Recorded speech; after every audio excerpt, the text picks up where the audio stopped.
Hello students, आज फिर मैं आपके लिए एक नया टॉपिक लेकर आया हूं, electrolytic conductance and specific conductivity. कि इलेक्ट्रोलाइटिक कंडक्टेंस क्या होती है, हम किसी इलेक्ट्रोलाइट सॉल्यूशन की कंडक्टेंस को कैसे मेजर कर सकते हैं, ये हमारा आज का टॉपिक रहेगा। तो आइए शुरू करें। What is electrolytic conduction? Electrolytic conduction क्या होता है? Conductance is the reciprocal of resistance. Resistance का जो उल्टा होता है उसे क्या कहते हैं आप? कंडक्टेंस कहते हैं। फॉर इलेक्ट्रोलाइट सॉल्यूशन, कोई भी इलेक्ट्रोलाइट सॉल्यूशन अगर है तो we first calculate the resistance. हम सबसे पहले क्या करेंगे? रेजिस्टेंस कैलकुलेट करेंगे, और जब रेजिस्टेंस निकल जाएगा उसका हम रेसिप्रोकल कर देंगे तो हमारा क्या आ जाएगा? कंडक्टेंस आ जाएगा।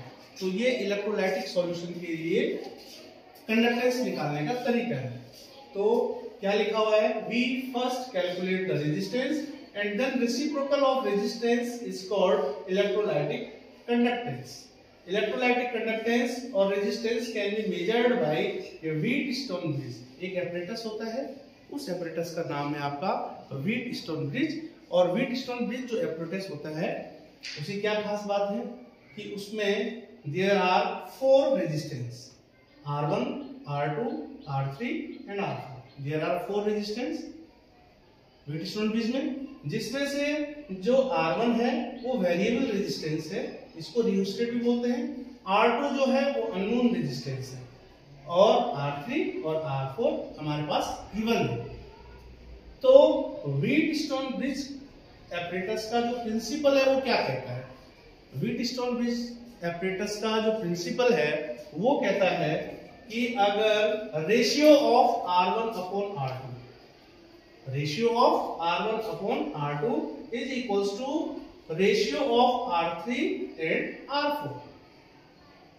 क्या कहा कि R1 अपॉन R2 का जो रेशियो है वो किसके बराबर होगा? R3 अपॉन R4 के बराबर होगा।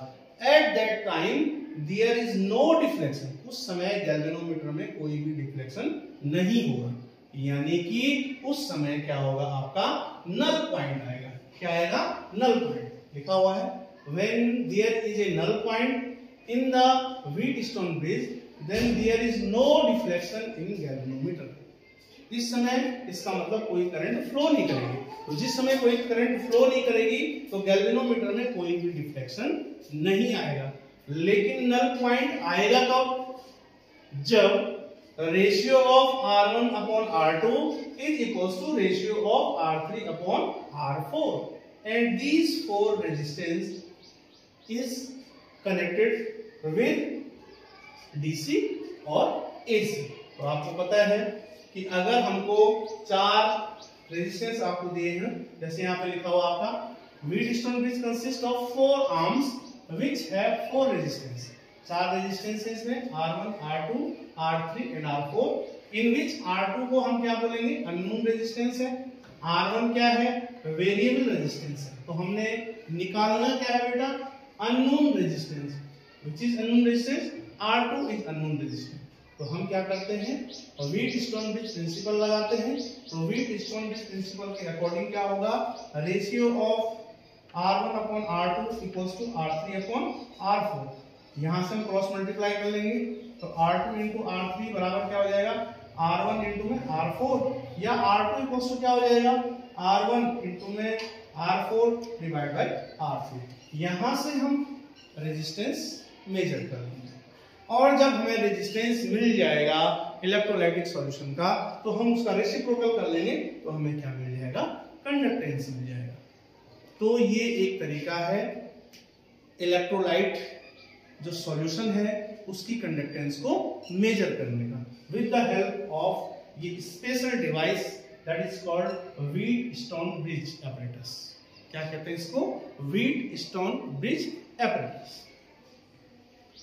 नेक्स्ट टॉपिक है बेटा हमारे पास स्पेसिफिक कंडक्टिविटी। हम जानते हैं स्पेसिफिक कंडक्टिविटी और सिंपली कंडक्टिविटी को हम किससे रिप्रेजेंट करते हैं? कापा से, यानी के। स्पेसिफिक कंडक्टिविटी और simply conductivity is represented by kappa और K, and related to the conductance, और वो कंडक्टेंस से किस तरह रिलेटेड होती है। और कंडक्टेंस को हमने क्या कहा था? जी। तो what is the difference between specific conductivity K and conductance G, या कंडक्टिविटी G के बीच में क्या रिलेशन है? तो वो है आपका K बराबर G इंटू में L by A, where K specific conductance है और G क्या है आपका कंडक्टेंस है। What is L by A?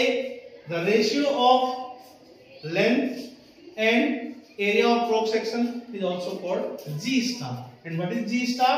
G star is called cell constant. तो हम क्या करेंगे, L by A की जगह पे हम G star रख देंगे, तो रिलेशन क्या बन जाएगा, K equals to G into में G star। तो K equals to, यानी K का मतलब हो गया कापा, कापा मतलब हो गया स्पेसिफिक कंडक्टिविटी, स्पेसिफिक कंडक्टिविटी बराबर G क्या हो गया, कंडक्टेंस इंटू में G स्टार क्या हो गया, सेल कांस्टेंट। तो इसको कैसे लिखेंगे हम लिखेंगे कंडक्टिविटी या स्पेसिफिक कंडक्टिविटी बराबर होता है आपका कंडक्टेंस इनटू में सेल कांस्टेंट। ये रिलेशन आ जाएगा आपका कापा इक्वल्स टू G इनटू में G star. What is G star? G star is the ratio of length and area of cross section, इसको कहते हैं सेल कांस्टेंट। तो मैंने सेल कांस्टेंट की डेफिनेशन अलग से आपको बताई है। सेल कांस्टेंट क्या होता है बेटा?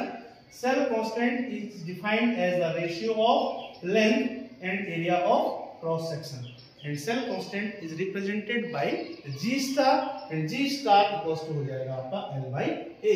What is the SI unit of G star? That is metre inverse. कैसे करेंगे हम? G स्टार इक्वल्स टू ऊपर आ जाएगा आपका मीटर और नीचे आ जाएगा आपका मीटर स्क्वायर, तो SI यूनिट हो जाएगी आपकी मीटर इनवर्स। लेकिन अगर सीजीएस में निकाले तो क्या होगा आपका, सेंटीमीटर अपॉन में centimetre square, G star equals to क्या हो जाएगा, सेंटीमीटर इनवर्स। तो ये आपका specific conductivity, conductance. Specific conductivity तो हो गया आपका कापा और कंडक्टेंस हो गया आपका G, इन दोनों के बीच में रिलेशन है, K और G के बीच में रिलेशन। क्या रिलेशन है? K equals to G into में G स्टार, और इसके साथ सेल कांस्टेंट भी कह देंगे।